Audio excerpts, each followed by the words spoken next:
HIN ನ್ಯೂಸ್ಗೆ ಸ್ವಾಗತ. ನಾನು ಪ್ರಿಯಾ. ಈಗ ಹೆಡ್ಲೈನ್ಸ್. 15 ವರ್ಷಗಳ ಬಳಿಕ ಪರಾರಿಯಾಗಿದ್ದ ಖೈದಿ ಬಂಧನ. ಗೋವಾದಲ್ಲಿ ಖಾಕಿ ಜಾಲಕ್ಕೆ ಸಿಕ್ಕಿಬಿದ್ದ ಆರೋಪಿ. ಸಕಲೇಶಪುರ ಪೊಲೀಸರ ಭರ್ಜರಿ ಕಾರ್ಯಾಚರಣೆ. ಪರಾರಿಯಾಗಿದ್ದ ಪುಂಡಾನೆ ಕೊನೆಗೂ ಸೆರೆ. 3ನೇ ದಿನದ ಕಾರ್ಯಾಚರಣೆ ಯಶಸ್ವಿ. ಅರವಳಿಕೆ ಮಧ್ಯೆ ಶರಣಾದ ಗಜರಾಜ. ಸ್ಥಳಾಂತರಕ್ಕೆ ಸಿದ್ಧತೆ. ಪರಿಶಿಷ್ಟ ಜಾತಿ ಪರಿಶಿಷ್ಟ ಪಂಗಡ ಮೀಸಲಾತಿ ಹೆಚ್ಚಳ ಜಾರಿಗೆ ಸಿಪಿಐಎಂ ಒತ್ತಾಯ. ಕೇಂದ್ರವು ವಿಳಂಬ ಮಾಡದೆ ಅನುಮೋದನೆ ನೀಡಲು ಆಗ್ರಹ. ಸಂಸದರ ಕಚೇರಿ ಮುಂದೆ ಪ್ರತಿಭಟನೆ. ಸಮಾನತೆ, ಸಾಮಾಜಿಕ ನ್ಯಾಯ ಮತ್ತು ಮಾನವೀಯ ಮೌಲ್ಯಗಳ ಬಲವರ್ಧನೆಗೆ ಬಸವಣ್ಣ ಅವರ ತತ್ವಗಳು ಎಂದಿಗೂ ಪ್ರಸ್ತುತವಾಗಿವೆ ಎಂದು ಸಂಸದ ಶ್ರೇಯಸ್ ಪಟೇಲ್ ತಿಳಿಸಿದರು. ಹಾಸನ ನಗರದ ಬಸವೇಶ್ವರ ದೇವಸ್ಥಾನದ ಆವರಣದಲ್ಲಿ ಬಸವ ಜಯಂತಿ ಅಂಗವಾಗಿ ಆಯೋಜಿಸಲಾದ ಮೆರವಣಿಗೆಯಲ್ಲಿ ಮೊದಲು ಪೂಜೆ ಸಲ್ಲಿಸಿ ಬಸವಣ್ಣನವರ ಭಾವಚಿತ್ರಕ್ಕೆ ಪುಷ್ಪಾರ್ಚನೆ ಸಲ್ಲಿಸಿ ಸಂಸದರಾದ ಶ್ರೇಯಸ್ ಎಂ ಪಟೇಲ್, ಶಾಸಕ ಎಚ್ಪಿ ಸ್ವರೂಪ್ ಮತ್ತು ಜಿಲ್ಲಾಧಿಕಾರಿಗಳಾದ ಕೆಎಸ್ ಲತಾಕುಮಾರಿ ಇವರು ಸಮಾಜದವರೊಂದಿಗೆ ರಥ ಎಳೆದು ಮೆರವಣಿಗೆಗೆ ಚಾಲನೆ ನೀಡಿ ಮಾತನಾಡಿದರು. ಬಸವಣ್ಣನವರು ಸಾರಿದ ಕಾಯಕವೇ ಕೈಲಾಸ ಮತ್ತು ದಾಸೋಹ ಎಂಬ ತತ್ವಗಳು ಸಮಾಜದಲ್ಲಿ ಸಮಾನತೆ ಹಾಗೂ ಪರಸ್ಪರ ಸಹಕಾರದ ಮೌಲ್ಯಗಳನ್ನು ಬಲಪಡಿಸುತ್ತದೆ ಎಂದರು. ಇಂದಿನ ಕಾಲಘಟ್ಟದಲ್ಲಿ ಈ ತತ್ವಗಳನ್ನು ಅಳವಡಿಸಿಕೊಳ್ಳುವುದು ಅತ್ಯಂತ ಅಗತ್ಯವಾಗಿದ್ದು, ಸಾರ್ವಜನಿಕರು, ರಾಜಕಾರಣಿಗಳು ಮತ್ತು ಜನಪ್ರತಿನಿಧಿಗಳು ಬಸವಣ್ಣನವರ ಮಾರ್ಗದಲ್ಲಿ ನಡೆಯುವ ಮೂಲಕ ಶರಣರ ಆದರ್ಶಗಳನ್ನು ಮುಂದುವರೆಸಬೇಕೆಂದು ಕರೆ ನೀಡಿದರು. ಅವರು ಮುಂದುವರೆದು ಮಾತನಾಡಿ, ಸಮಾಜದಲ್ಲಿ ಜಾತಿ, ವರ್ಣ, ಧರ್ಮ ಆಧಾರಿತ ಭೇದ ಭಾವವನ್ನು ನಿವಾರಿಸುವಲ್ಲಿ ಬಸವಣ್ಣನವರ ಚಿಂತನೆಗಳು ಪ್ರಮುಖ ಪಾತ್ರ ವಹಿಸಿದ್ದವು. ಪ್ರತಿಯೊಬ್ಬ ವ್ಯಕ್ತಿಯು ತನ್ನ ಜೀವನದಲ್ಲಿ ಸತ್ಯ, ನೀತಿ, ಪ್ರಾಮಾಣಿಕತೆ ಮತ್ತು ಸೇವಾ ಮನೋಭಾವವನ್ನು ಬೆಳೆಸಿಕೊಳ್ಳಬೇಕೆಂದು ತಿಳಿಸಿದರು. ಶಾಸಕ ಸ್ವರೂಪ್ ಪ್ರಕಾಶ್ ಮಾತನಾಡಿ, 12ನೇ ಶತಮಾನದಲ್ಲೇ ಅಸಮಾನತೆ, ತಾರತಮ್ಯ ಮತ್ತು ಅನಕ್ಷರತೆ ವಿರುದ್ಧ ಧ್ವನಿ ಎತ್ತಿದ ಬಸವಣ್ಣನವರು ಸಮಾಜದ ಸುಧಾರಣೆಗೆ ಮಹತ್ವದ ಕೊಡುಗೆ ನೀಡಿದ ಮಹಾನ್ ಚಿಂತಕ ಎಂದರು. ಬಸವಣ್ಣನವರ ತತ್ವಗಳು ಕೇವಲ ಒಂದು ಸಮುದಾಯಕ್ಕೆ ಸೀಮಿತವಲ್ಲ, ಎಲ್ಲಾ ವರ್ಗದ ಜನರಿಗೆ ಮಾರ್ಗದರ್ಶಕವಾಗಿವೆ. ಅವರ ಸಂದೇಶಗಳನ್ನು ಯುವ ಪೀಳಿಗೆ ಅರಿತುಕೊಂಡು ಅನುಸರಿಸುವುದು ಅಗತ್ಯ ಎಂದರು. ಬಸವ ಜಯಂತಿಯಂತಹ ಆಚರಣೆಗಳು ನಮ್ಮ ಸಂಸ್ಕೃತಿ, ಪರಂಪರೆ ಮತ್ತು ಮೌಲ್ಯಗಳನ್ನು ಉಳಿಸಿಕೊಳ್ಳಲು ಸಹಾಯವಾಗುತ್ತದೆ ಎಂದರು. ಕಾರ್ಯಕ್ರಮದಲ್ಲಿ ಜಿಲ್ಲಾಧಿಕಾರಿ ಕೆಎಸ್ ಲತಾಕುಮಾರಿ, ಕನ್ನಡ ಮತ್ತು ಸಂಸ್ಕೃತಿ ಇಲಾಖೆ ಸಹಾಯಕ ನಿರ್ದೇಶಕ ಡಾ ಎಚ್ಪಿ ತಾರಾನಾಥ್, ಲಿಂಗಾಯತ ಸಂಘದ ಅಧ್ಯಕ್ಷ ಬಿಪಿ ಐಸಾಮೇಗೌಡ, ಅಖಿಲ ಭಾರತ ವೀರಶೈವ ಮಹಾಸಭಾದ ಅಧ್ಯಕ್ಷ ನವಿಲೆ ಪರಮೇಶ್ ಹಾಗೂ ತಾಲೂಕು ಅಧ್ಯಕ್ಷ ಕಟ್ಟಾಯ ಶಿವಕುಮಾರ್, ಬಸವ ಕೇಂದ್ರದ ಅಧ್ಯಕ್ಷ ಯುಎಸ್ ಬಸವರಾಜ್, ಜಿಲ್ಲಾ ಘಟಕದ ಅಧ್ಯಕ್ಷೆ ಚಂದ್ರಮತಿ, ತಾಲೂಕು ಮಹಿಳಾ ಘಟಕದ ಅಧ್ಯಕ್ಷೆ ಮಮತಾ ಪಾಟೀಲ್, ಜಿಲ್ಲಾ ಯುವ ಘಟಕದ ಅಧ್ಯಕ್ಷ ಜಿಎಸ್ ಅವಿನಾಶ್, ಜಿಲ್ಲಾ ವೀರಶೈವ ಲಿಂಗಾಯತ ಸಂಘದ ಉಪಾಧ್ಯಕ್ಷ ಕಿರಣ್ ಕುಮಾರ್ ಹೊಸಮನಿ, ಕಾರ್ಯದರ್ಶಿ ಇಎಂ ರುದ್ರಕುಮಾರ್, ಸಹ ಕಾರ್ಯದರ್ಶಿ ಎಚ್ ಮಲ್ಲಿಕಾರ್ಜುನ್, ಸದಸ್ಯರಾದ ಎಜೆ ಶೋಭಾನ್ ಬಾಬು, ಎಚ್ಎನ್ ನಾಗೇಶ್ ಇತರರು ಉಪಸ್ಥಿತರಿದ್ದರು. ಹೆಚ್ಐಎನ್ ನ್ಯೂಸ್ ಹಾಸನ್ ವತಿಯಿಂದ ಹಾಗೂ ಎಲ್ಲ ಸಮಾಜದವರು ಸೇರಿ ಇವತ್ತೊಂದು ಅರ್ಥಪೂರ್ಣವಾಗಿ ನಾವು ಬಸವಣ್ಣನ ಜಯಂತಿಯನ್ನು ಆಚರಿಸಿದ್ವಿ. ನಮ್ಮ ಬಸವಣ್ಣನ ದೇವಸ್ಥಾನದಿಂದ ಇವತ್ತು ಶುರು ಮಾಡಿ ಕಲಾಭವನದವರೆಗೂ ಒಂದು ಅದ್ದೂರಿ ಅಂತ ಕಾರ್ಯಕ್ರಮವನ್ನು ಮಾಡಿದ್ವಿ. ಬಸವಣ್ಣನವರ ಆದರ್ಶ ತತ್ವ ಸಿದ್ಧಾಂತವನ್ನು ನಾವು ನಮ್ಮ ಜೀವನದಲ್ಲಿ ಅಳವಡಿಸ್ಕೊಳ್ಳುವಂಥ ಕೆಲಸವನ್ನು ಮಾಡಬೇಕು. 12ನೇ ಶತಮಾನದಲ್ಲಿ ಏನು ಜಾತಿ ಭೇದ ಇದನ್ನೆಲ್ಲ ಬಿಟ್ಟು ನಿಂತು ಅವರು ನಮಗೆ ಸಂದೇಶವನ್ನು ಸಾರಿದ್ದಾರೆ. ಅನುಭವ ಮಂಟಪ ಅನ್ನೋದು ಇಡೀ ದೇಶಕ್ಕೆ ಪ್ರಪ್ರಥಮವಾದಂತಹ ಒಂದು ಪ್ರಜಾಪ್ರಭುತ್ವ ಇರುವಂತಹ ಒಂದು ಸಂಸತ್ ಅಂತಲೇ ನಾನು ಹೇಳಕ್ಕೆ ಹೆಮ್ಮೆಯಿಂದ ಇಷ್ಟಪಡ್ತೀನಿ. ಇವತ್ತು ಅವರ ತತ್ವ ಸಿದ್ಧಾಂತನ ಸಾಗುವಂಥ ಕೆಲಸವನ್ನು ಮಾಡಬೇಕು. ಈಗಿನ ರಾಜಕೀಯ ಬೆಳವಣಿಗೆಗಳು, ಈಗಿನ ರಾಜಕೀಯ ಸ್ಥಿತಿಗತಿಗಳನ್ನು ನೋಡಿದ್ರೆ ನಾವು ರಾಜಕಾರಣಿಗಳು ಚೌಲ್ಟ್ರಿ ಮುಂಭಾಗ ಎಲ್ಲ ವೀರಶೈವ ಲಿಂಗಾಯತರ ಒಂದು ಸಮುದಾಯ ಮತ್ತೆಲ್ಲ ಸಾರ್ವಜನಿಕರು ಸೇರಿ ಇವತ್ತು ಭಾಳ ಅದ್ದೂರಿಯಿಂದ ಮೆರವಣಿಗೆ ಮುಖಾಂತರ ಕಲಾಭವನ ಮೆರವಣಿಗೆ ಮುಖಾಂತರ ಆಚರಣೆ ಮಾಡ್ತಾಯಿದ್ದೀವಿ. ಈ ಒಂದು ಸಂದರ್ಭದಲ್ಲಿ ಬಸವಣ್ಣನವರ ಏನು ತತ್ವ ಸಿದ್ಧಾಂತವನ್ನು, ಧರ್ಮದ ಒಂದು ವಿಚಾರವನ್ನು ಪ್ರಪಂಚಾದ್ಯಂತ ಲೋಕದಾದ್ಯಂತ ಏನು ಪ್ರಸಾರ ಮಾಡಿದರೆ ಆ ನಿಟ್ಟಿನಲ್ಲಿ ನಾವು ಕೂಡ ಕೆಲವೊಂದು ಕಡೆ ಹೋರಾಟದ ಕಿಚ್ಚಿನಲ್ಲಿ ಅವರು ಮಾಡಿದಂಥ ತತ್ವ ಸಿದ್ಧಾಂತಗಳನ್ನು ನಾವೆಲ್ಲರೂ ಕೂಡ ನೆರವೇರಿಸ್ಕೊಂಡು ಬರಬೇಕು. ಅನಕ್ಷರತೆ ಮತ್ತು ಮಾನವೀಯತೆ. ಬೇಲೂರು ತಾಲೂಕು ಕಚೇರಿಯಲ್ಲಿ ಅತ್ಯಂತ ಗೌರವದಿಂದ ಆಚರಿಸಬೇಕಿದ್ದ ಬಸವಣ್ಣನವರ ಜಯಂತಿ ಕಾರ್ಯಕ್ರಮವು ಈ ಬಾರಿ ಗಂಭೀರ ಅವ್ಯವಸ್ಥೆ ಮತ್ತು ನಿರ್ಲಕ್ಷ್ಯದ ನೆರಳಿನಲ್ಲಿ ಸಾಗಿದ್ದು, ವೀರಶೈವ ಮುಖಂಡರ ತೀವ್ರ ಆಕ್ರೋಶಕ್ಕೆ ಕಾರಣವಾಗಿರುವ ಘಟನೆ ನಡೆದಿದೆ. ತಾಲೂಕು ಕಚೇರಿಯಲ್ಲಿ ಬಸವ ಜಯಂತಿ ಕಾರ್ಯಕ್ರಮ ಆರಂಭಕ್ಕೂ ಮುನ್ನವೇ ಗೊಂದಲದ ವಾತಾವರಣ ನಿರ್ಮಾಣವಾಗಿದ್ದು, ಯಾರು ಯಾವ ಇಲಾಖೆ ಪ್ರತಿನಿಧಿಗಳು ಹಾಜರಾಗಿದ್ದಾರೆ ಎಂಬುದೇ ಸ್ಪಷ್ಟವಾಗದ ಸ್ಥಿತಿ ಉಂಟಾಯಿತು. ಯಾವ ಇಲಾಖೆ ಅಧಿಕಾರಿಗಳಿದ್ದಾರೆ, ಯಾರು ಬಂದಿದ್ದಾರೆ ಕೇಳಿ ಎಂಟ್ರಿ ಮಾಡಿಸಿಕೊಳ್ಳಿ ಎಂಬ ಮಾತುಗಳು ಕೇಳಿಬಂದವು. ಈ ನಡುವೆ ಕೆಲವರು ಕಾರ್ಯಕ್ರಮ ಮುಂದುವರಿಸೋಣ ಎಂದು ಅಸಮಾಧಾನ ವ್ಯಕ್ತಪಡಿಸಲು ಪ್ರಯತ್ನಿಸಿದ್ರು. ಅಸಮಾಧಾನಗೊಂಡ ಮುಖಂಡರು ತೀವ್ರವಾಗಿ ವಿರೋಧ ವ್ಯಕ್ತಪಡಿಸಿದ್ರು. ತಾಲೂಕು ಅಧ್ಯಕ್ಷ ಅಡಗೂರು ಬಸವರಾಜ್ ಹಾಗೂ ರಾಜ್ಯ ಯುವ ಘಟಕದ ಕಾರ್ಯದರ್ಶಿ ವಿಕ್ರಮ್ ಕೌರಿ ಮಾತನಾಡಿ, ಪ್ರತಿ ವರ್ಷವೂ ಇದೇ ರೀತಿ ನಿರ್ಲಕ್ಷ್ಯ, ನಾವು ಬರೋದೇಕೆ, ಇಲ್ಲಿ ಇರುವವರಲ್ಲಿ 90% ನಮ್ಮ ಸಮಾಜದವರೇ, ಇದು ಸರ್ಕಾರಿ ಕಾರ್ಯಕ್ರಮನ ಅಥವಾ ಕೇವಲ ಕೆಲವರ ಪ್ರದರ್ಶನವ ಎಂದು ಪ್ರಶ್ನಿಸಿದ್ರು. ಕೇವಲ 2-3 ಇಲಾಖೆ ಅಧಿಕಾರಿಗಳು ಮಾತ್ರ ಹಾಜರಾಗಿದ್ದ ವಿಚಾರವು ಆಕ್ರೋಶಕ್ಕೆ ಕಾರಣವಾಯಿತು. ಸ್ಥಳದಲ್ಲಿದ್ದ ಅಧಿಕಾರಿಗಳೊಂದಿಗೆ ವಾಗ್ವಾದ ತೀವ್ರಗೊಂಡಿದ್ದು, ಈಗ ಬಂದಿಲ್ಲದ ಎಲ್ಲ ಅಧಿಕಾರಿಗಳಿಗೆ ನೋಟಿಸ್ ಕೊಡಬೇಕೆಂಬ ಆಗ್ರಹ ಜೋರಾಯಿತು.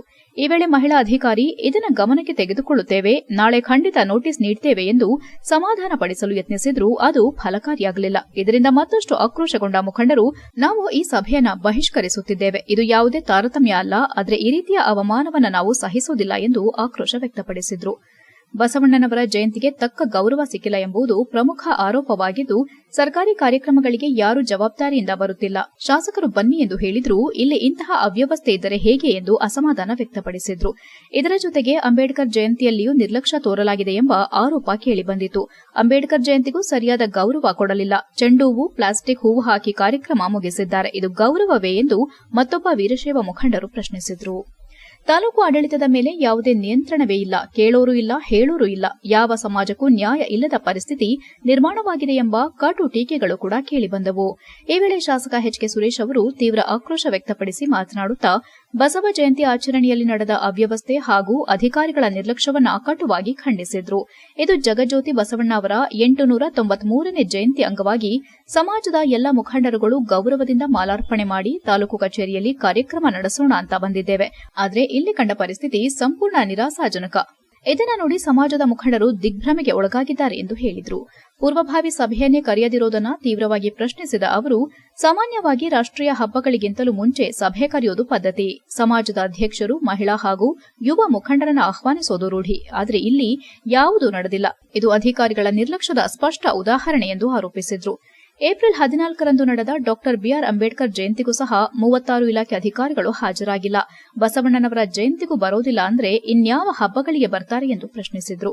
ಜಿಲ್ಲಾಡಳಿತದ ವಿರುದ್ಧ ಗಂಭೀರ ಆರೋಪ ಮಾಡುತ್ತಾ, ವಿರೋಧ ಪಕ್ಷದ ಶಾಸಕ ಇದ್ದಾನೆ ಅನ್ನೋ ಕಾರಣಕ್ಕೆ ಈ ರೀತಿ ಮಲತಾಯಿ ಧೋರಣೆ ತೋರಲಾಗುತ್ತಿದೆಯೇ, ಇದನ್ನ ನಾನು ಪ್ರಶ್ನಿಸಬೇಕಾಗಿದೆ. ಇಂತಹ ಅವಮಾನವನ್ನು ನಾನು ಸಹಿಸುವುದಿಲ್ಲ ಎಂದು ಎಚ್ಚರಿಸಿದರು.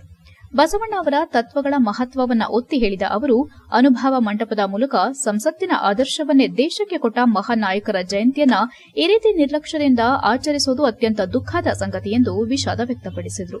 ಕೊನೆಯಲ್ಲಿ ಎಚ್ಚರಿಕೆ ನೀಡಿದ ಅವರು, ಈ ರೀತಿಯ ಅವಮಾನಗಳು ಮುಂದುವರೆದರೆ ಉಗ್ರ ಹೋರಾಟಗಳು ನಡೆಯುವ ಸಾಧ್ಯತೆ ಇದೆ. ಈ ವಿಷಯವನ್ನ ಸರ್ಕಾರ ಮತ್ತು ಜಿಲ್ಲಾಧಿಕಾರಿಗಳ ಗಮನಕ್ಕೆ ತರುತ್ತೇನೆ. ಮುಂದಿನ ದಿನಗಳಲ್ಲಿ ಇಂತಹ ಘಟನೆ ಮರುಕಳಿಸಬಾರದೆಂದು ಕಿಡಿಕಾರಿದರು. ಅವರು ಸಮಾಜದ ಮುಖಂಡರ ಬೆಂಬಲದೊಂದಿಗೆ ಮುಂದಿನ ಕ್ರಮ ಕೈಗೊಳ್ಳುವುದಾಗಿ ತಿಳಿಸಿದರು. ಕೊನೆಗೆ ಕಾರ್ಯಕ್ರಮ ಬಾಯ್ಕಾಟ್ ಮಾಡೋಣ, ಹೊರಗೆ ಹೋಗೋಣ ಎಂಬ ಕೂಗುಗಳ ಮಧ್ಯೆ ವೀರಶೈವ ಮುಖಂಡರು ಮತ್ತು ಭಾಗವಹಿಸಿದ್ದವರು ಸಮೂಹವಾಗಿ ಸಭೆಯಿಂದ ಹೊರನಡೆದರು. ಈ ಘಟನೆ ತಾಲೂಕು ಆಡಳಿತದ ನಿರ್ಲಕ್ಷ್ಯ, ಜವಾಬ್ದಾರಿತನದ ಕೊರತೆ ಮತ್ತು ಸಾರ್ವಜನಿಕ ಕಾರ್ಯಕ್ರಮಗಳ ಮೇಲಿನ ಉದಾಸೀನತೆಯನ್ನ ಬಹಿರಂಗಪಡಿಸಿದ್ದು, ಸ್ಥಳೀಯ ವಲಯದಲ್ಲಿ ತೀವ್ರ ಚರ್ಚೆಗೆ ಗ್ರಾಸವಾಗಿದೆ. ಮುಂದಿನ ದಿನಗಳಲ್ಲಿ ಇಂತಹ ಘಟನೆಗಳು ಮರುಕಳಿಸದಂತೆ ಕಟ್ಟುನಿಟ್ಟಿನ ಕ್ರಮ ಕೈಗೊಳ್ಳಬೇಕೆಂದು ಸಾರ್ವಜನಿಕರು ಆಗ್ರಹಿಸಿದ್ದಾರೆ. ಈ ಸಂದರ್ಭದಲ್ಲಿ ವೀರಶೈವ ಲಿಂಗಾಯತ ಸಮಾಜದ ರಾಷ್ಟ್ರೀಯ ಉಪಾಧ್ಯಕ್ಷರಾದ ಚಂದ್ರಕಲಾ, ಉಪಾಧ್ಯಕ್ಷರಾದ ಯೋಗೇಶ್, ಅರುಣ್, ಪ್ರಧಾನ ಕಾರ್ಯದರ್ಶಿ ಬಳ್ಳೂರು ಮದನ್, ಯುವ ಘಟಕದ ಅಧ್ಯಕ್ಷ ಚೇತನ್, ಮಹಿಳಾಧ್ಯಕ್ಷೆ ವಿಂಪು ಸಂತೋಷ್, ನಿರ್ದೇಶಕರಾದ ಲಕ್ಷ್ಮೀನಾಗರಾಜ್, ಉಮಾ, ಹರೀಶ್, ಶಿವಣ್ಣ, ಮುಖಂಡರಾದ ರವಿಕುಮಾರ್, ವಿರೂಪಾಕ್ಷ ಇತರರು ಹಾಜರಿದ್ದರು. HCN news, Belur. ಈಗ ಬಸವೇಶ್ವರ ಜಯಂತಿನೂ ಕೂಡ ಇದೇ ಥರ ತಾಲೂಕು ಆಡಳಿತ ನೆಗ್ಲೆಕ್ಟ್ ಮಾಡ್ತಾ ಇದ್ದಾರೆ. ಈ ಬಗ್ಗೆ ತಮ್ಮ ಅಭಿಪ್ರಾಯ? ಜಗಜ್ಯೋತಿ ಬಸವಣ್ಣನವರ 893ನೇ ವರ್ಷದ ಈ ಜನ್ಮ ದಿವಸದ ಅಂಗವಾಗಿ ಸಮಾಜದ ಎಲ್ಲ ಮುಖಂಡರುಗಳು ಸಹ ಬಸವೇಶ್ವರ ವೃತ್ತದಲ್ಲಿ ಮಾಲಾರ್ಪಣೆಯನ್ನು ಮಾಡಿ ತಾಲೂಕು ಆಡಳಿತ ಕಚೇರಿಯಲ್ಲಿ ಜಯಂತಿಯನ್ನು ಆಚರಣೆ ಮಾಡೋಣ ಅಂತಕ್ಕಂಥ ಬಂದಂಥ ಸಂದರ್ಭದಲ್ಲಿ ನಿರಾಶಾದಾಯಕವಾಗಿ ಇರ್ತಕ್ಕಂಥದ್ದನ್ನು ನೋಡಿ ಸಮಾಜದ ಎಲ್ಲ ಮುಖಂಡರುಗಳು ಇವತ್ತು ದಿಗ್ಭ್ರಮೆಯಾಗಿದೆ. ಬಹುಶಃ ರಾಷ್ಟ್ರೀಯ ಹಬ್ಬಗಳ ಪೂರ್ವಭಾವಿ ಸಭೆಯನ್ನು ಕರಿಬೇಕಾಗಿತ್ತು. ಇಲ್ಲಿವರೆಗೂ ಯಾವುದು ಪೂರ್ವಭಾವಿ ಸಭೆಯನ್ನು ಕರೆದಿರ್ತಕ್ಕಂಥದ್ದು ಸಮಾಜದ ಮುಖಂಡರುಗಳನ್ನ, ಸಮಾಜದ ಅಧ್ಯಕ್ಷಗಳನ್ನ, ಮಹಿಳಾ. HCN ನ್ಯೂಸ್ನಲ್ಲಿ ಈಗ ಒಂದು ಪುಟ್ಟ ಬ್ರೇಕ್. ಓ ರಮೇಶ, ಹಾಯ್ ಸುರೇಶ, ನೀನೇನೋ ಇಲ್ಲಿ? ನನ್ ಮಗನ್ನ PU ಜೊತೆಗೆ CA ಮಾಡ್ಸೋಣ ಅಂದ್ರೆ ನನ್ನ ಮಗ ಸ್ಪೋರ್ಟ್ಸ್ ಕಲ್ಚರಲ್ಸ್ ಅಂತಿದ್ದಾನೆ. ಏನ್ ಮಾಡೋದು? ಅದಕ್ಕೆ ಟೆನ್ಷನ್.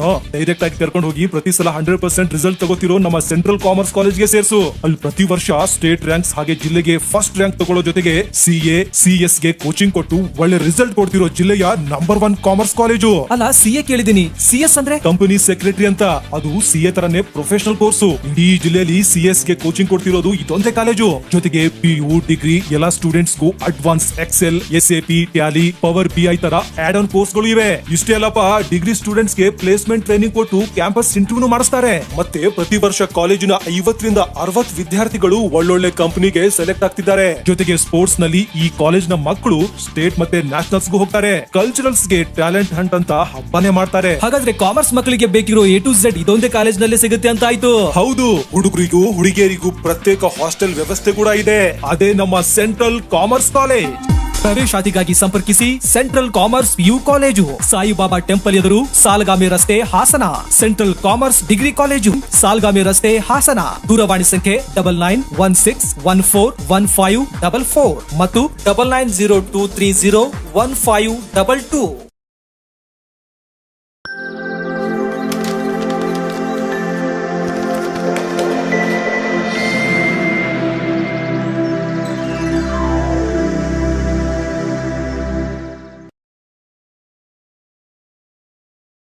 ಬ್ರೇಕ್ನ ನಂತರ HCN ನ್ಯೂಸ್ಗೆ ಸ್ವಾಗತ. ಚನ್ನರಾಯಪಟ್ಟಣದ ಕೃಷಿ ಉತ್ಪನ್ನ ಮಾರುಕಟ್ಟೆ ಸಮಿತಿ ಆವರಣದಲ್ಲಿ ಹೊರ ಜಿಲ್ಲೆಗಳಿಂದ ಲಾರಿಗಟ್ಟಲೆ ರಾಗಿ ಖರೀದಿ ಕೇಂದ್ರಕ್ಕೆ ಬರುತ್ತಿದೆ. ಇದರಿಂದ ನಿಷ್ಠಾವಂತ ರೈತರಿಗೆ ಮೋಸವಾಗುತ್ತಿದೆ ಎಂದು ತಾಲೂಕು ರೈತ ಸಂಘದ ಅಧ್ಯಕ್ಷ CG ರವಿ ಆರೋಪಿಸಿದ್ದಾರೆ. ಚನ್ನರಾಯಪಟ್ಟಣದ APMC ರಾಗಿ ಖರೀದಿ ಕೇಂದ್ರದ ಆವರಣದಲ್ಲಿ ಮಾತನಾಡಿ, ರಾಜ್ಯ ಸರ್ಕಾರ ಮತ್ತು ಕೇಂದ್ರ ಸರ್ಕಾರ ಈಗಾಗಲೇ ಬೆಂಬಲ ಬೆಲೆ ಯೋಜನೆ ಅಡಿಯಲ್ಲಿ ರಾಗಿ ಖರೀದಿ ಕೇಂದ್ರವನ್ನು ಆರಂಭಿಸಿದೆ. ಆದರೆ ನಿಜವಾದ ರೈತ ಬೆಳೆದಂತಹ ರಾಗಿಗೆ ಬೆಲೆ ಇಲ್ಲದೆ ಹೊರ ಜಿಲ್ಲೆಗಳಿಂದ ಮತ್ತು ಹೊರ ರಾಜ್ಯಗಳಿಂದ ರಾಗಿ ಖರೀದಿ ಮಾಡಿಕೊಂಡು ರಾಗಿ ಖರೀದಿ ಕೇಂದ್ರಗಳಿಗೆ ಲಾರಿ ಮೂಲಕ ಮತ್ತು ಟ್ರ್ಯಾಕ್ಟರ್ ಮೂಲಕ ಮಧ್ಯವರ್ತಿಗಳು ತರುತ್ತಿದ್ದಾರೆ. ಈಗಾಗಲೇ ಜಿಲ್ಲೆಯಲ್ಲಿ ಕಡಿಮೆ ಪ್ರಮಾಣದಲ್ಲಿ ರಾಗಿ ಬೆಳೆದಿದ್ದಾರೆ ಎಂದು ಸಮೀಕ್ಷೆ ಇದೆ. ಆದರೆ ರಾಗಿ ನೋಂದಣಿ ಆಗಿರೋದು ಮಾತ್ರ ಅತಿ ಹೆಚ್ಚಾಗಿ. ಇದಕ್ಕೆ ಮೂಲ ಕಾರಣ ಮಧ್ಯವರ್ತಿಗಳು ರೈತರ ಮನೆ ಬಾಗಿಲಿಗೆ ತೆರಳಿ ರೈತ ಇಂತಿಷ್ಟು ಹಣ ನೀಡಿ ರೈತರಿಂದ FID ಪಡೆದು ನಂತರ ಆ FIDಗೆ ರಾಗಿ ಎಂದು ನೋಂದಣಿ ಮಾಡಿಸಿಕೊಂಡು ರಾಗಿ ಖರೀದಿ ಕೇಂದ್ರಕ್ಕೆ ತರುತ್ತಿದ್ದಾರೆ. ಶಿವಮೊಗ್ಗ ಜಿಲ್ಲೆಯ ಲಾರಿಯೊಂದರಲ್ಲಿ ಸುಮಾರು 400ಕ್ಕೂ ಅಧಿಕ ಚೀಲಗಳು ಟ್ರ್ಯಾಕ್ಟರ್ಗಳಿಗೆ ವರ್ಗಾವಣೆ ಮಾಡುತ್ತಿರುವ ವಿಡಿಯೋ ಕೂಡ ನಮ್ಮ ಬಳಿ ಇದೆ. ಲಾರಿ ಚಾಲಕನನ್ನ ಪ್ರಶ್ನಿಸಿದರೆ ನನ್ನ ಮೇಲೆ ಲಾರಿ ಹತ್ತಿಸೋದಾಗಿ ಬೆದರಿಕೆ ಹಾಕ್ತಾನೆ. ಈ ಹಿಂದೆ ಕೂಡ ಈ ಇಲಾಖೆಯಲ್ಲಿ ಅಕ್ರಮ ನಡೆದಿದ್ದು ಆಗಲೂ ಕೂಡ ಲಾರಿ ಸಮೇತ ಪೊಲೀಸ್ ಇಲಾಖೆ ದೂರು ನೀಡಿ ತಾಲೂಕು ದಂಡಾಧಿಕಾರಿ ಮತ್ತು ಜಿಲ್ಲಾಧಿಕಾರಿಗಳ ಗಮನಕ್ಕೂ ಕೂಡ ನೀಡಿದ್ರೂ ಯಾವುದೇ ರೀತಿ ಪ್ರಯೋಜನವಾಗಲಿಲ್ಲ. ಆಗಲೂ ಇದಕ್ಕೆಲ್ಲ ಮೂಲ ಕಾರಣ ಜಿಲ್ಲೆಯ ರಾಗಿ ಖರೀದಿ ಕೇಂದ್ರದ ಖರೀದಿ ಅಧಿಕಾರಿಗಳು ಮತ್ತು ಜಿಲ್ಲಾ ಆಹಾರ ನಾಗರಿಕ ಸರಬರಾಜು ನಿಗಮದ ವ್ಯವಸ್ಥಾಪಕಿ ಅನುರಾಧ ಕೈವಾಡವಿದೆ. ಕೂಡಲೇ ಇದಕ್ಕೆ ಸಂಬಂಧಪಟ್ಟ ಅಧಿಕಾರಿಗಳು ಮತ್ತು ಸಚಿವರು ಗಮನ ಹರಿಸಬೇಕು ಮತ್ತು ರಾಗಿ ಖರೀದಿ ಕೇಂದ್ರವನ್ನು ಸ್ಥಗಿತಗೊಳಿಸಬೇಕು. ಇಲ್ಲದೆ ಹೋದ ಪಕ್ಷದಲ್ಲಿ ಜಿಲ್ಲಾಧಿಕಾರಿಗಳ ಕಚೇರಿ ಮುಂಭಾಗದಲ್ಲಿ ಉಗ್ರ ಹೋರಾಟ ಮಾಡುವುದಾಗಿ ಎಚ್ಚರಿಸಿದ್ದಾರೆ. ಇದೇ ಸಂದರ್ಭದಲ್ಲಿ ರೈತ ಮುಖಂಡರಾದ ಪ್ರಕಾಶ್ ಪುಟ್ಟೇಗೌಡ, ಶಂಕರಲಿಂಗೇಗೌಡ, ಮಂಜುನಾಥ್, ತೇಜಸ್ ಮತ್ತಿತರರು ಹಾಜರಿದ್ದರು. HCN news, Channarayapatna. ಏನಿವತ್ತು ಚನ್ನರಾಯಪಟ್ಟಣದಲ್ಲಿ ರಾಗಿ ಖರೀದಿ ಕೇಂದ್ರ ಸರ್ಕಾರ ಮಾಡಿದೆ. ಅದಕ್ಕೆ ಇವತ್ತು ರೈತರಿಗೆ ಭಾರಿ ಅವ್ಯವಹಾರ ನಡೀತಾ ಇದೆ. RMCಯಲ್ಲಿ ಇವತ್ತು ರೈತರು 10 ಮೂಟೆ 5 ಮೂಟೆ ಏನು ಬೆಳೆದಿರೋ ಅದೆಲ್ಲ ಮುಗಿದೋಗಿದೆ. ಈಗ ದಳ್ಳಾಳಿಗಳ ಹತ್ರ ಅಧಿಕಾರಿಗಳು ಅವರು 2 ಜನನ ಸೇರಿ ದಳ್ಳಾಳಿಯಿಂದ ಬೇರೆ ಬೇರೆ ಸ್ಟೇಟಿಂದ ರಾಗಿನ ತಂದು ಚನ್ನರಾಯಪಟ್ಟಣದಲ್ಲಿ ಖರೀದಿ ಮಣ್ಣನ್ನು ಮಿಕ್ಸ್ ಮಾಡಿ ಏನಿವತ್ತು ಸುರ್ಗಿ ಬರಬರಿ 2 ವರ್ಷ ಅಂತ ಸುರ್ಗಿ ಇತ್ತು, ಅಲ್ಲಿ ನಿಲ್ಸ್ಕೊಂಡು ಲಾರಿಗಳನ್ನ 7-8 ಟ್ಯಾಕ್ಟ್ರು, ಒಂದೆರಡು ಲಾರಿ ಅದನ್ನು ಲೋಡ್ಗಟ್ಟಲೆ ಮಣ್ಣನ್ನ ಮಿಕ್ಸ್ ಮಾಡಿ ಮತ್ತು ನಾವು ಅಲ್ಲೆಲ್ಲ ಹೋಗ್ಬೇಕಾದ್ರೆ ನೋಡಿ ಅದನ್ನು ವಿಡಿಯೋ ಮಾಡಿ ಫೋಟೋ ತೆಗಿಯಕ್ಕೆ. ಅರಸೀಕೆರೆ ತಾಲೂಕಿನ ಗಂಡಸಿ ಹೋಬಳಿಯ ಮಾವಿನಕೆರೆ ಗ್ರಾಮದಲ್ಲಿ ನಮ್ಮ ತೋಟದ ಪಕ್ಕದವರು ಜಾಗದ ವಿಚಾರದಲ್ಲಿ ಹಲವು ರೀತಿ ತೊಂದರೆ ನೀಡುತ್ತಿದ್ದು, ಜಾಗದ ವಿವಾದದ ಹಿನ್ನೆಲೆ ಮಹಿಳೆ ತೇಜಸ್ವಿನಿ ನ್ಯಾಯಕ್ಕಾಗಿ ತಮ್ಮ ಅಳಲನ್ನ ತೋಡಿಕೊಂಡಿದ್ದಾರೆ. ಪತ್ರಿಕಾಗೋಷ್ಠಿಯಲ್ಲಿ ಶನಿವಾರ ಮಾತನಾಡಿದ ತೇಜಸ್ವಿನಿ, ತಮ್ಮ ಜಮೀನಿನ ಪಕ್ಕದವರು ಜಾಗದ ವಿಚಾರದಲ್ಲಿ ಹಲವು ರೀತಿ ತೊಂದರೆಗಳನ್ನು ಉಂಟು ಮಾಡುತ್ತಿದ್ದಾರೆ ಎಂದು ಆರೋಪಿಸಿದ್ರು. ಶಿವಯ್ಯ, ರಾಜಶೇಖರ್, ಭೀಮಾ ಹಾಗೂ ದರ್ಶನ್ ಸೇರಿದಂತೆ ಕೆಲವರು ಜಾತಿ ನಿಂದನೆ ಮಾಡೋದು, ಹಲ್ಲೆ ನಡೆಸೋದು ಹಾಗೂ ಜೀವ ಬೆದರಿಕೆ ಹಾಕುತ್ತಿರುವುದಾಗಿ ದೂರಿದ್ರು. ಜಾಗ ನೀಡೋದಾಗಿ ಹೇಳಿ ಸುಮಾರು 8 ಲಕ್ಷ ರೂಪಾಯಿ ಪಡೆದುಕೊಂಡಿದ್ದು, ನಂತರ ಭೂಮಿ ನೀಡದೆ ವಂಚನೆ ಮಾಡಿದ್ದಾರೆ. ನೀಡಿದ ಚೆಕ್ ಬೌನ್ಸ್ ಆಗಿದ್ದು, ಈ ಸಂಬಂಧ ನ್ಯಾಯಾಲಯದಲ್ಲಿ ಪ್ರಕರಣ ನಡೆಯುತ್ತಿದೆ ಎಂದರು. ಇದಲ್ಲದೆ ತಮ್ಮ ತೋಟದ ವಸ್ತುಗಳನ್ನು ಕಳವು ಮಾಡುವುದು, ಬೆಂಕಿ ಹಚ್ಚುವುದು ಮತ್ತು ಬೆಳೆನಾಶಪಡಿಸುವಂತಹ ಕೃತ್ಯಗಳು ನಡೆಯುತ್ತಿವೆ. ಏಪ್ರಿಲ್ 3ರಂದು ದರ್ಶನ್ ಎಂಬಾತ ತಮ್ಮ ತಾಯಿ ಮೇಲೆ ಹಲ್ಲೆ ನಡೆಸಿದ್ದು, ಅವರು ಆಸ್ಪತ್ರೆಗೆ ದಾಖಲಾಗಿದ್ದಾರೆ ಎಂದರು. ಈ ಸಂಬಂಧ ಹಲವು ಬಾರಿ ದೂರು ನೀಡಿದ್ರೂ ಗಂಡಸಿ ಪೊಲೀಸರು ಯಾವುದೇ ಕ್ರಮ ಕೈಗೊಂಡಿಲ್ಲ ಎಂದು ಆರೋಪಿಸಿದ್ರು. ಮೇಲಾಧಿಕಾರಿಗಳ ಸೂಚನೆಗಳಿದ್ದರೂ ಕ್ರಮವಾಗಿಲ್ಲ ಎಂದು ಅಸಮಾಧಾನ ವ್ಯಕ್ತಪಡಿಸಿದ್ರು.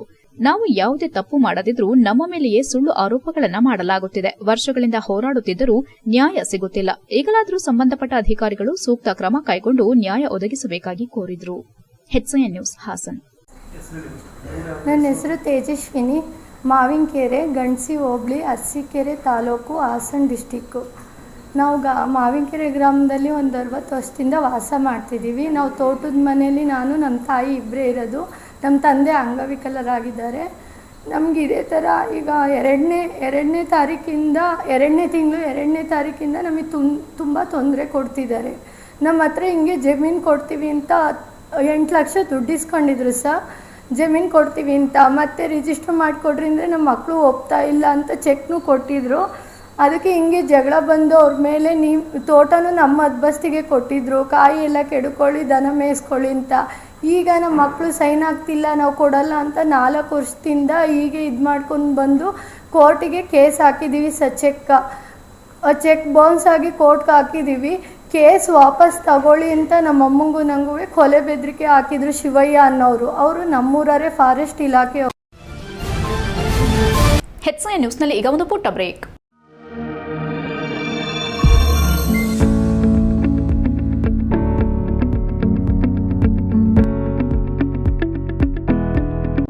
I'm Silma Bigara. I'm a student of Central Commerce College, Hassan.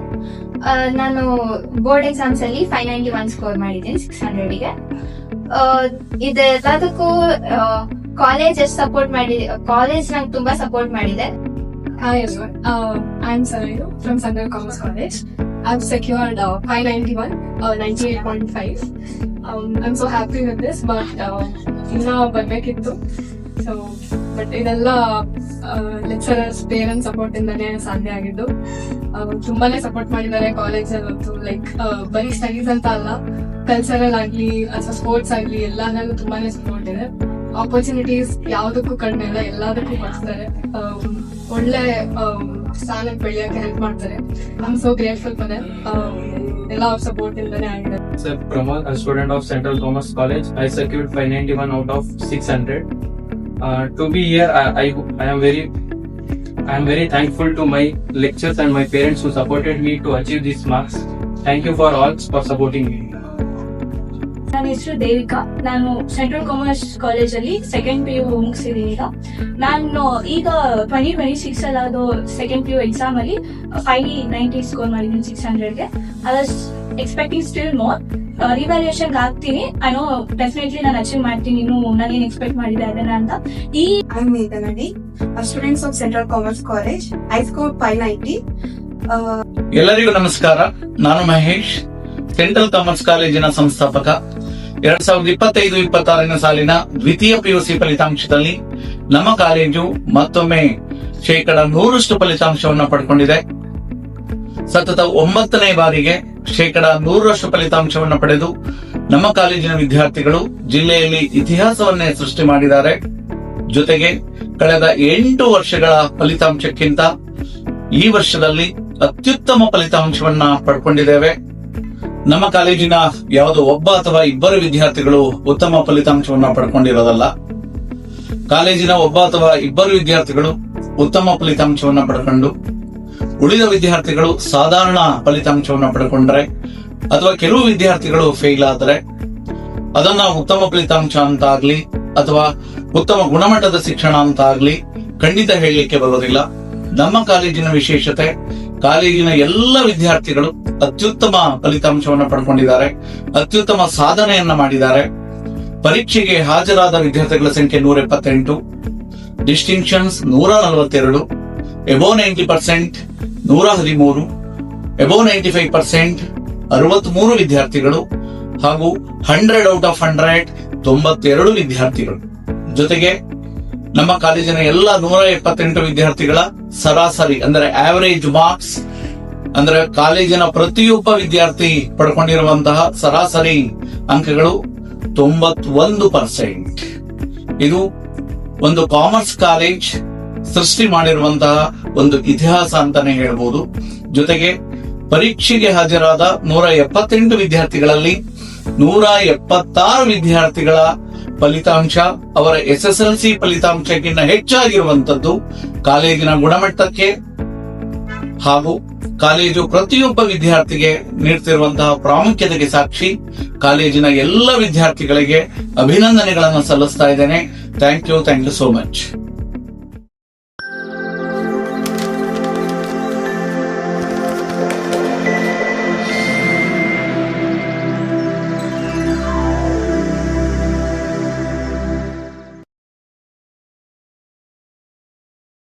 ಬ್ರೇಕ್ನ ನಂತರ HCI ನ್ಯೂಸ್ಗೆ ಸ್ವಾಗತ.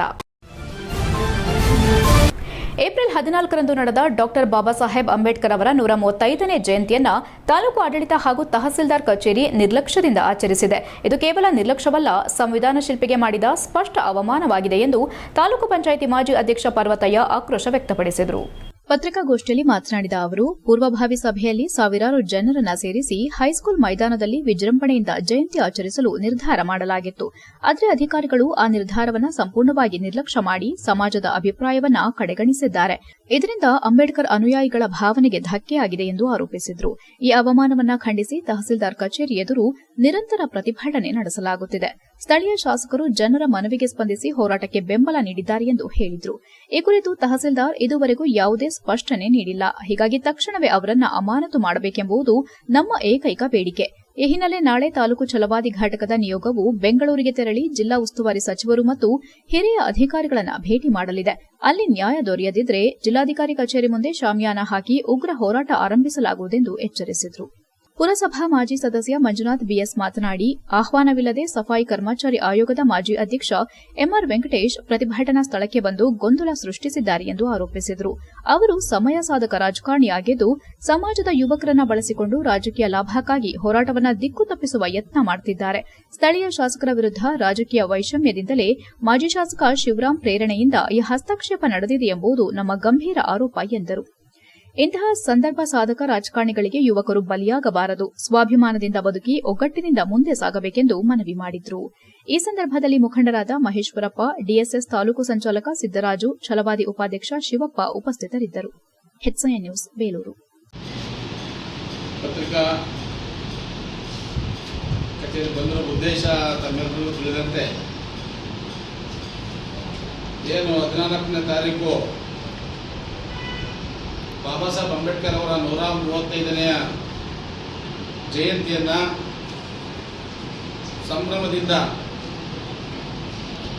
ಆಚರಣೆ ಮಾಡಬೇಕಾದದ್ದನ್ನು ತುಂಬ ಕೇವಲವಾಗಿ ಆಚರಣೆ ಮಾಡಿ ತಾಲೂಕು ದಂಡಾಧಿಕಾರಿಗಳು ತುಂಬ ಕೇವಲವಾಗಿ ಆಚರಣೆ ಮಾಡಿ ಅವರಿಗೆ ಅಪಮಾನ ಮಾಡುವಂಥ ಕಾರ್ಯಕ್ರಮವನ್ನು ಎಸಗಿದ್ದಾರೆ. ಹಿಂದೆ ಪೂರ್ವಭಾವಿ ಸಭೆಯಲ್ಲಿ ಏನಾಗಿತ್ತು ಅಂತಂದರೆ,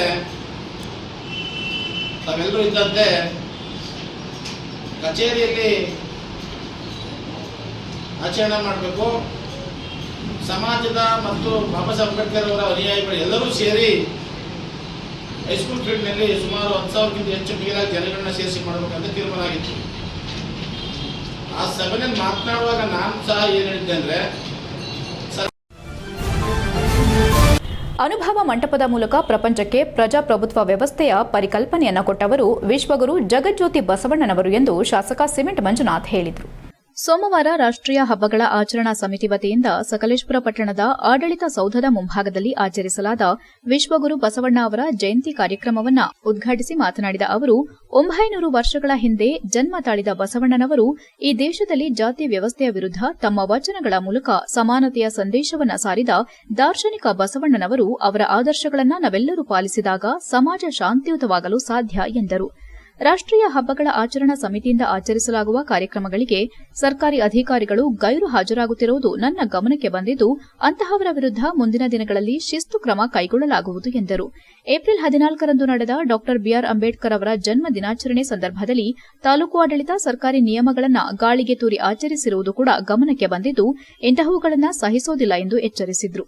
ಸಾಮಾಜಿಕ ಕಾರ್ಯಕರ್ತ ಹಾಗೂ ವೀರಶೈವ ಸಮಾಜದ ಕಾರ್ಯದರ್ಶಿ ಎಡೆಹಳ್ಳಿ ಆರ್ ಮಂಜುನಾಥ್ ಮಾತನಾಡಿ, ಬಸವಣ್ಣನವರು ಸಮಾಜದಲ್ಲಿ ಜಾರಿಯಲ್ಲಿದ್ದ ಜಾತಿ ವ್ಯವಸ್ಥೆಯ ವಿರುದ್ಧ ತಮ್ಮ ವಚನಗಳ ಮೂಲಕ ಸಮಾನತೆಯ ಸಂದೇಶವನ್ನು ಸಾರಿದ ದಾರ್ಶನಿಕರು. 12ನೇ ಶತಮಾನದಲ್ಲಿ ರಚನೆಯಾದ ವಚನಗಳನ್ನು ಹಾಗೂ ವಿಶ್ವದ ಎಲ್ಲಾ ಸಾಹಿತ್ಯ ಗ್ರಂಥಗಳನ್ನು ಒಂದೇ ತಕ್ಕಡಿಯಲ್ಲಿ ತೂಗಿದರೆ ಎರಡೂ ಕೂಡ ಸಮಾನವಾಗಿ ತೂಗುತ್ತದೆ. ಅಂತಹ ಶಕ್ತಿ ವಚನಗಳಿಗೆ ಇದೆ ಎಂದ ಅವರು, ಬಸವಣ್ಣನವರು ಲಿಂಗ ತಾರತಮ್ಯದ ವಿರುದ್ಧ ಸಂದೇಶವನ್ನ ಸಾರಿ ಗಂಡು ಮತ್ತು ಹೆಣ್ಣು ಎರಡೂ ಸಮಾನವಾದದ್ದು ಎಂದಿದ್ದರು. ಆದರೆ ದುರದೃಷ್ಟ, ಇತ್ತೀಚೆಗೆ ಸಂಸತ್ತಿನಲ್ಲಿ ನಡೆದ ಅಧಿವೇಶನದಲ್ಲಿ ಮಹಿಳಾ ಮೀಸಲಾತಿಯನ್ನ ಜಾರಿಗೆ ತರುವುದಕ್ಕೆ ವಿರುದ್ಧವಾಗಿ ಮತ ಚಲಾಯಿಸುವುದು ಬಸವಣ್ಣನವರ ತತ್ವಗಳಿಗೆ ವಿರುದ್ಧವಾದದ್ದು. ಯಾವ ಸಮಾಜದಲ್ಲಿ ನಾವು ಎಂದು ಬದುಕುತ್ತಿದ್ದೇವೆ ಎಂಬ ಪ್ರಶ್ನೆ ನಮ್ಮನ್ನ ಕಾಡುತ್ತದೆ ಎಂದರು. ನಿವೃತ್ತ ತಹಸೀಲ್ದಾರ್ ಅಣ್ಣೇಗೌಡ ಮಾತನಾಡಿ, ನಾನು ಗಮನಿಸಿದ ಹಾಗೆ ಇತ್ತೀಚಿನ ದಿನಗಳಲ್ಲಿ ರಾಷ್ಟ್ರೀಯ ಹಬ್ಬಗಳ ಕಾರ್ಯಕ್ರಮಗಳಿಗೆ ಅಧಿಕಾರಿಗಳು ಗೈರಾಗುವುದನ್ನು ಗಮನಿಸಿದ್ದು, ಸರ್ಕಾರಿ ಕಾರ್ಯಕ್ರಮಗಳಿಗೆ ಅಧಿಕಾರಿಗಳು ಕಡ್ಡಾಯವಾಗಿ ಬರುವಂತೆ ತಹಸೀಲ್ದಾರ್ ಕ್ರಮ ಜರುಗಿಸುವಂತೆ ಒತ್ತಾಯಿಸಿದರು. ಕಾರ್ಯಕ್ರಮದಲ್ಲಿ ತಹಸೀಲ್ದಾರ್ ಸುಪ್ರೀತಾ ಮಾತನಾಡಿ, ಸಮಾಜದ ದಾರ್ಶನಿಕರಾದ ಬುದ್ಧ, ಬಸವ, ಅಂಬೇಡ್ಕರ್, ಗಾಂಧಿ, ಕುವೆಂಪು, ಕನಕದಾಸ ಹೀಗೆ ಅನೇಕರು ತಮ್ಮ ನಾಡಿನ ದಾರ್ಶನಿಕರು ಸಾರಿರುವ ಸಂದೇಶವನ್ನ ನಾವೆಲ್ಲರೂ ಪಾಲಿಸಿದಾಗ ಮಾತ್ರ ಸುಂದರ ಸಮಾಜ ಕಟ್ಟಲು ಸಾಧ್ಯ. ಹಾಗಾಗಿ ನಾವೆಲ್ಲರೂ ದಾರ್ಶನಿಕರ ವಿಚಾರಗಳನ್ನು ತಿಳಿದು ಅದನ್ನು ಪಾಲಿಸಬೇಕು ಎಂದರು. ಕಾರ್ಯಕ್ರಮದಲ್ಲಿ ವೀರಶೈವ ಸಮಾಜದ ದಿವಾನ್ ದೇವರಾಜ್, ಸಂಗಪ್ಪ, ಆರ್ಎಫ್ಒ ಹೇಮಂತ್ ಕುಮಾರ್, ಕೃಷಿ ಇಲಾಖೆ ಸಹಾಯಕ ನಿರ್ದೇಶಕ ಪ್ರಕಾಶ್ ಕುಮಾರ್, ಸಬ್ ಇನ್ಸ್ಪೆಕ್ಟರ್ ಮಹೇಶ್, ಇತರೆ ಇಲಾಖೆಯ ಅಧಿಕಾರಿಗಳು ಹಾಜರಿದ್ದರು. HIN news, Sakleshpur. 900 ವರ್ಷಗಳ ಹಿಂದೆ ಅಸ್ಪೃಶ್ಯತೆಯ ವಿರುದ್ಧ ಹೋರಾಟ ಮಾಡಿ ಎಲ್ಲರಿಗೂ ಸಾಮಾಜಿಕ ನ್ಯಾಯವನ್ನು ಕೊಡಬೇಕು, ಅಸ್ಪೃಶ್ಯತೆಯನ್ನು ಹೋಗಲಾಡಿಸಬೇಕು ಅಂತೇಳಿ 900 ವರ್ಷಗಳ ಹಿಂದೆ ಹೋರಾಟವನ್ನು ಮಾಡಿ ಅಸ್ಪೃಶ್ಯರಿಗೆ ಲಿಂಗದಾನೆಯನ್ನು ಮಾಡೋದ್ರ ಮುಖಾಂತರ ಒಂದು ರೀತಿ ಈ ದೇಶದಲ್ಲಿ ಕ್ರಾಂತಿಕಾರ ಬದಲಾವಣೆಯನ್ನು ತಂದಂತ ಮಹಾಪುರುಷ ಬಸವಣ್ಣನವರು. ವಿಜಯಪುರದ ಬಸವನ ಬಾಗೇವಾಡಿಯ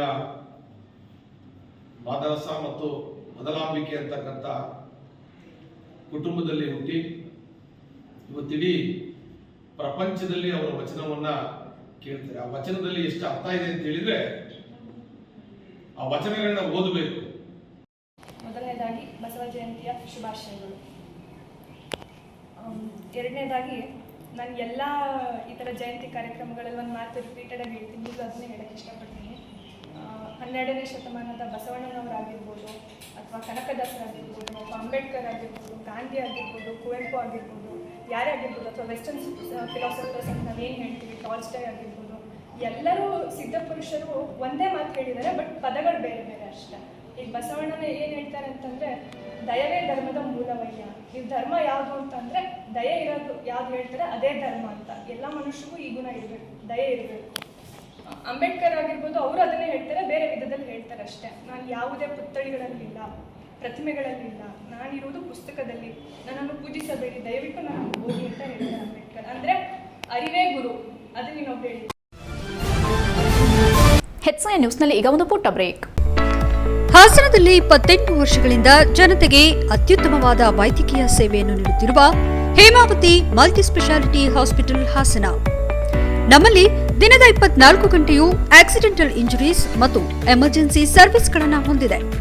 ಹೇಮಾವತಿ ಆಸ್ಪತ್ರೆಯ ಡಾಕ್ಟರ್ ನಿಖಿಲ್ ಆರ್ ಭಟ್ ರವರು ಎಂಎಸ್ ಆರ್ಥೋಪೆಡಿಕ್ನಲ್ಲಿ ಚಿನ್ನದ ಪದಕ ಪಡೆದು ಸಿಂಗಾಪುರ್ ಜನರಲ್ ಹಾಸ್ಪಿಟಲ್ನಲ್ಲಿ ಫೆಲೋಶಿಪ್ ಇನ್ ಜಾಯಿಂಟ್ ರಿಪ್ಲೇಸ್ಮೆಂಟ್ ಸರ್ಜರಿಯ ಪದವಿ ಪಡೆದು ಸೇವೆಯನ್ನ ಸಲ್ಲಿಸಿರುತ್ತಾರೆ.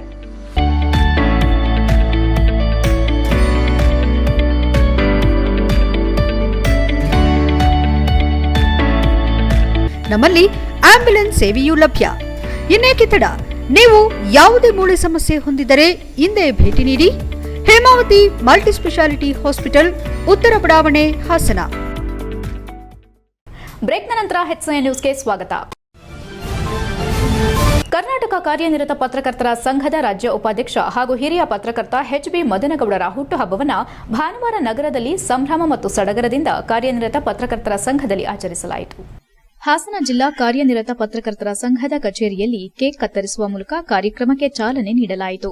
ಅರಸೀಕೆರೆ ಕ್ಷೇತ್ರದ ಶಾಸಕ ಕೆಎಂ ಶಿವಲಿಂಗೇಗೌಡ ಅವರು ಸಂಘದ ಕಚೇರಿಗೆ ಭೇಟಿ ನೀಡಿ ಮದನಗೌಡರನ್ನ ಸನ್ಮಾನಿಸಿ ಹುಟ್ಟುಹಬ್ಬದ ಶುಭಾಶಯಗಳನ್ನು ಕೋರಿ ಮಾತನಾಡಿದ್ರು. ಇಂದಿನ ದಿನಗಳಲ್ಲಿ ಪತ್ರಿಕೋದ್ಯಮ ನಡೆಸುವುದು ಸವಾಲಿನ ಕೆಲಸವಾಗಿದೆ. ಒಬ್ಬರ ಜೊತೆ ನಿಂತರೆ ಮತ್ತೊಬ್ಬರ ವಿರೋಧ ಎದುರಿಸಬೇಕಾಗುತ್ತದೆ. ಸಮಾಜವನ್ನ ಅಭಿವೃದ್ಧಿಯ ದಾರಿಗೆ ತೆಗೆದುಕೊಂಡು ಹೋಗುವಲ್ಲಿ ಪತ್ರಕರ್ತರ ಪಾತ್ರ ಮಹತ್ವದ್ದು. ಅನೇಕ ರಾಜಕಾರಣಿಗಳ ಬೆಳವಣಿಗೆ ಹಿಂದೆ ಪತ್ರಕರ್ತರ ಶ್ರಮ ಇರುತ್ತದೆ ಎಂದರು. ಈ ಸಂದರ್ಭದಲ್ಲಿ ವಿವಿಧ ತಾಲೂಕುಗಳಿಂದ ಆಗಮಿಸಿದ್ದ ಪತ್ರಕರ್ತರು ಮದನಗೌಡರನ್ನ ಆತ್ಮೀಯವಾಗಿ ಸನ್ಮಾನಿಸಿ ಗೌರವ ಸಲ್ಲಿಸಿದ್ರು. ಅಮೋಘವಾಣಿ ದಿನಪತ್ರಿಕೆಯ ಪ್ರಕಾಶಕಿ ಇಂದಿರಾಮಣಿ ಮತ್ತು ಸಂಪಾದಕ ರಂಗಸ್ವಾಮಿ ಎಸ್ಡಿ ಮದನಗೌಡರಿಗೆ ಶಾಲು ಹೊದಿಸಿ ಹಾರ ಹಾಕಿ ಸನ್ಮಾನಿಸಿದ್ರು. ಮದನಗೌಡರು ಜಿಲ್ಲೆ ಹಾಗೂ ರಾಜ್ಯ ಮಟ್ಟಕ್ಕಷ್ಟೇ ಸೀಮಿತವಾಗದೆ ರಾಷ್ಟ್ರ ಮತ್ತು ಅಂತಾರಾಷ್ಟೀಯ ಮಟ್ಟದಲ್ಲಿ ಹೆಸರು ಮಾಡಿದ್ದಾರೆ. ಅವರು 100 ವರ್ಷಗಳ ಕಾಲ ಆರೋಗ್ಯದಿಂದ ಬದುಕಲಿ ಎಂದು ಹಾರೈಸಿದರು. ಈ ಸಂದರ್ಭದಲ್ಲಿ ಜಿಲ್ಲಾ ಕಾರ್ಯನಿರತ ಪತ್ರಕರ್ತರ ಸಂಘದ ಅಧ್ಯಕ್ಷ ಜೆಎಂ ಕೆಂಚೇಗೌಡ, ಪ್ರಧಾನ ಕಾರ್ಯದರ್ಶಿ ಕೆಜಿ ಸುರೇಶ್ ಹಾಗೂ ಇನ್ನಿತರೆ ಪದಾಧಿಕಾರಿಗಳು, ಸದಸ್ಯರು, ಹಿರಿಯ ಪತ್ರಕರ್ತರು ಉಪಸ್ಥಿತರಿದ್ದರು. HIN news, Hassan. ಮದನ್ ಗೌಡ್ರವರಿಗೆ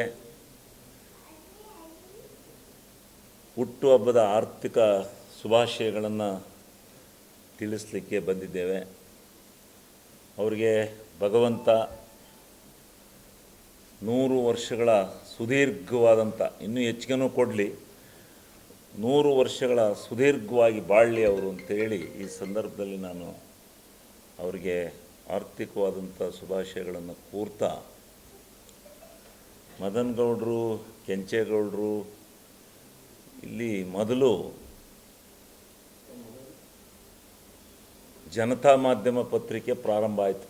ಈ ಲೋಕಲ್ ಪೇಪರ್ ಫಸ್ಟು ಕೃಷ್ಣಮೂರ್ತಿ ಅವ್ರದ್ದೊಂದಿತ್ತು ಜನಮಿತ್ರ, ಅದು ಬಿಟ್ಟರೆ ಜನತಾ ಮಾಧ್ಯಮ ಸ್ಟಾರ್ಟ್ ಆಯಿತು. ನಾವು ಆ ಬಳಗದಲ್ಲಿ ಬೇಲೂರು ಪಟ್ಟಣದ ಬಸವೇಶ್ವರ ವೃತ್ತದಲ್ಲಿ ಬಸವ ಜಯಂತಿಯನ್ನ ಭಕ್ತಿ ಭಾವದಿಂದ ಆಚರಿಸಲಾಯಿತು. ಈ ಸಂದರ್ಭದಲ್ಲಿ ಬಸವೇಶ್ವರರ ಪ್ರತಿಮೆಗೆ ಮಾಲಾರ್ಪಣೆ ಮಾಡಿ ಗೌರವ ಸಲ್ಲಿಸಲಾಯಿತು. ಕಾರ್ಯಕ್ರಮದಲ್ಲಿ ಮಾತನಾಡಿದ ಶಾಸಕ ಎಚ್.ಕೆ. ಸುರೇಶ್ ರವರು, ಬಸವಣ್ಣನವರ ತತ್ವಗಳು ಇಂದಿಗೂ ಸಮಾಜಕ್ಕೆ ದಾರಿದೀಪವಾಗಿವೆ. ಕಾಯಕವೇ ಕೈಲಾಸ ಎಂಬ ಮಹತ್ವದ ಸಂದೇಶವನ್ನ ನೀಡಿದ ಬಸವಣ್ಣ ಅವರು ಜಾತಿ, ಧರ್ಮ, ಲಿಂಗ ಭೇದವಿಲ್ಲದೆ ಸಮಾನತೆ ಸಾರಿದ ಮಹಾನ್ ನಾಯಕರು ಎಂದರು. ಅನುಭವ ಮಂಟಪದ ಮೂಲಕ ಬಸವಣ್ಣನವರು ಸಮಾಜದಲ್ಲಿ ಪ್ರಜಾಸತ್ತಾತ್ಮಕ ಚಿಂತನೆಗಳನ್ನು ಬಿತ್ತಿದವರು. ಇಂದಿನ ಸಂಸತ್ತಿನ ಮಾದರಿಯಲ್ಲಿಯೇ ಅನುಭವ ಮಂಟಪ ಕಾರ್ಯನಿರ್ವಹಿಸಿದ್ದು ಎಲ್ಲಾ ವರ್ಗದ ಜನರಿಗೆ ತಮ್ಮ ಅಭಿಪ್ರಾಯ ವ್ಯಕ್ತಪಡಿಸುವ ವೇದಿಕೆಯಾಗಿತ್ತೆಂದು ತಿಳಿಸಿದರಲ್ಲದೆ, ಹಿಂದಿನ ವರ್ಷದ ಬಸವಣ್ಣನವರ ಅನುಭವ ಮಂಟಪ ಸಂದೇಶವನ್ನ ಸಂಸತ್ತಿನ ಮಟ್ಟದಲ್ಲೂ ಪ್ರಸ್ತಾಪಿಸಲಾಗಿದ್ದು, ಅದಕ್ಕೆ ಪ್ರಧಾನಿ ನರೇಂದ್ರ ಮೋದಿ ಅವರು ಸಹ ಬೆಂಬಲ ಸೂಚಿಸಿದ್ದನ್ನು ಅವರು ಸ್ಮರಿಸಿದರು. ಈ ವೇಳೆ ಅಖಿಲ ಭಾರತ ವೀರಶೈವ ಲಿಂಗಾಯತ ಮಹಾಸಭಾ ತಾಲೂಕು ಅಧ್ಯಕ್ಷರಾದ ಅಡಗೂರು ಬಸವರಾಜ್ ಮಾತನಾಡಿ, ಬಸವಣ್ಣನವರು ಸಮಾಜದಲ್ಲಿ ಸಮಾನತೆ, ಶ್ರಮಕ್ಕೆ ಗೌರವ ಹಾಗೂ ಮಾನವೀಯ ಮೌಲ್ಯಗಳನ್ನು ಬಿತ್ತಿದ ಮಹಾನ್ ಚಿಂತಕರು. ಕಾಯಕವೇ ಕೈಲಾಸ ಎಂಬ ಅವರ ಮಹತ್ವದ ತತ್ವವನ್ನು ಜೀವನದಲ್ಲಿ ಅಳವಡಿಸಿಕೊಂಡಾಗ ಮಾತ್ರ ಬಸವ ಜಯಂತಿ ಆಚರಣೆ ಸಾರ್ಥಕವಾಗುತ್ತದೆ. ಅನುಭವ ಮಂಟಪದ ಮೂಲಕ ಬಸವಣ್ಣನವರು ಎಲ್ಲ ವರ್ಗದ ಜನರನ್ನ ಒಂದೇ ವೇದಿಕೆಯಲ್ಲಿ ಸೇರಿಸಿ ಪ್ರಜಾಸತ್ತಾತ್ಮಕ ಮೌಲ್ಯಗಳನ್ನು ಪ್ರತಿಪಾದಿಸಿದ ಮಹಾನಾಯಕರು ಎಂದರು. ಈ ವೇಳೆ ಪುರಸಭಾ ಅಧ್ಯಕ್ಷೆ ಉಷಾ ಸತೀಶ್, ವೀರಶೈವ ಮುಖಂಡರಾದ ಗ್ರಾನೆಟ್ ರಾಜಶೇಖರ್, ಬಲ್ಲೇನಹಳ್ಳಿ ರವಿಕುಮಾರ್, ವಿಕ್ರಮ್ ಕೌರಿ, ಅದ್ದೂರಿ ಕುಮಾರ್, ಗೆಂಡೆಹಳ್ಳಿ ಚೇತನ್, ವಿರೂಪಾಕ್ಷ, ಮದನ್ ಬಳ್ಳೂರು, ಯೋಗೇಶ್, ಉಮೇಶ್, ವಿಂಪು ಸಂತೋಷ್, ಲಕ್ಷ್ಮೀ ನಾಗರಾಜ್, ಉಮಾ, ಚೇತನ್, ಹರೀಶ್, ಪುರಸಭೆ ಸದಸ್ಯರಾದ ಜಮಾಲ್, ತೀರ್ಥಕುಮಾರಿ, ಹಾರೋಹಳ್ಳಿ ಜಗದೀಶ್, ಅರುಣ್ ಕುಮಾರ್ ಸೇರಿದಂತೆ ಇತರರು ಹಾಜರಿದ್ದರು. HCN news, Belur.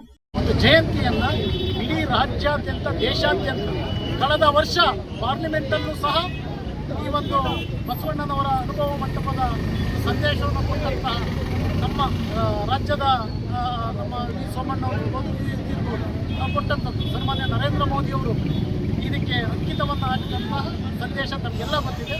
ಇವತ್ತು ನಿಜವಾದ ದಿವಸ ಸಾಂಕೇತಿಕವಾಗಿ ಸಮಾಜದಲ್ಲೆಲ್ಲ ಬಸವ ಜಯಂತಿನ ಮಾಡ್ತಾಯಿದ್ದೀವಿ. ಅಂದರೆ ಮೇ 8ನೇ ತಾರೀಕಿನಂದು ಏನು ಅಖಿಲ ಭಾರತ ವೀರಶೈವ ಮಹಾಸಭಾದಿಂದ ಅದ್ದೂರಿಯಾಗಿ ಏನು ಬಸವ ಜಯಂತಿ ನಂಬಿಕೊಂಡಿದ್ದೀವಿ. ಇವತ್ತು ಸಾಂಕೇತಿಕವಾಗಿ ನಾವೆಲ್ಲ ಸೇರಿ ಏನು ಬಸವಣ್ಣ. ಕೊನೆಯಲ್ಲಿ ಮತ್ತೊಮ್ಮೆ ಮುಖ್ಯಾಂಶಗಳು. 15 ವರ್ಷಗಳ ಬಳಿಕ ಪರಾರಿಯಾಗಿದ್ದ ಖೈದಿ ಬಂಧನ. ಗೋವಾದಲ್ಲಿ ಖಾಕಿ ಜಾಲಕ್ಕೆ ಸಿಕ್ಕಿಬಿದ್ದ ಆರೋಪಿ. ಸಕಲೇಶಪುರ ಪೊಲೀಸರ ಭರ್ಜರಿ ಕಾರ್ಯಾಚರಣೆ. ಪರಾರಿಯಾಗಿದ್ದ ಪುಂಡಾನೆ ಕೊನೆಗೂ ಸೆರೆ. 3ನೇ ದಿನದ ಕಾರ್ಯಾಚರಣೆ ಯಶಸ್ವಿ. ಅರವಳಿಕೆ ಮಧ್ಯೆ ಶರಣಾದ ಗಜರಾಜ. ಸ್ಥಳಾಂತರಕ್ಕೆ ಸಿದ್ಧತೆ. ಪರಿಶಿಷ್ಟ ಜಾತಿ ಪರಿಶಿಷ್ಟ ಪಂಗಡ ಮೀಸಲಾತಿ ಹೆಚ್ಚಳ ಜಾರಿಗೆ ಸಿಪಿಐಎಂ ಒತ್ತಾಯ. ಕೇಂದ್ರವು ವಿಳಂಬ ಮಾಡದೆ ಅನುಮೋದನೆ ನೀಡಲು ಆಗ್ರಹ. ಸಂಸದರ ಕಚೇರಿ ಮುಂದೆ ಪ್ರತಿಭಟನೆ. ಇಷ್ಟೊತ್ತು ನೀವು ನೋಡಿದ್ದು ಹಾಸನದ ಸುದ್ದಿ ಅಂದ್ರೆ HCN ನ್ಯೂಸ್.